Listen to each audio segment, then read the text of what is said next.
Hi, I'm Rie. I'm a tasty producer, and today I'm going to show you how to cook Japanese for entire day.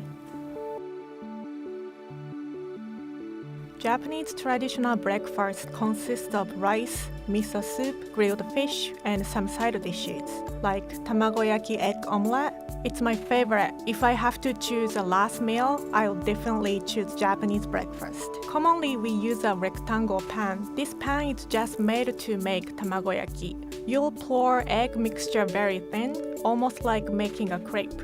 Then you roll them up and repeat the process until you run out of egg mixture. It looks very technical and difficult, but it's not that difficult. I think when I made it for the first time, I was 12 years old. In this video, we use cheese and nori seaweed, but you can make it plain. It's a staple dish for breakfast or bento.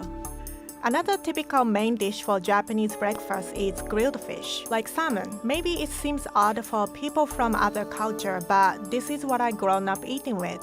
I think Japanese people eat a lot of fish because our country is surrounded by ocean. Myself, I grown up in a small fisherman town, eating with a lot of fish, breakfast, lunch, and dinner.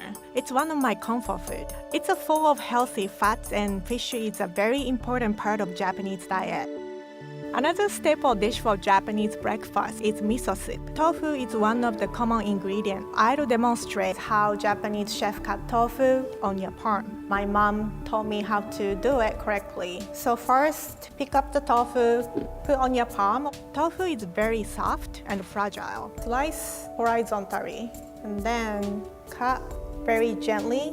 As long as you are not pulling or pushing the knife on your palm, it's safe to cut. But if you're a beginner cook, wait until you are comfortable handling your knife.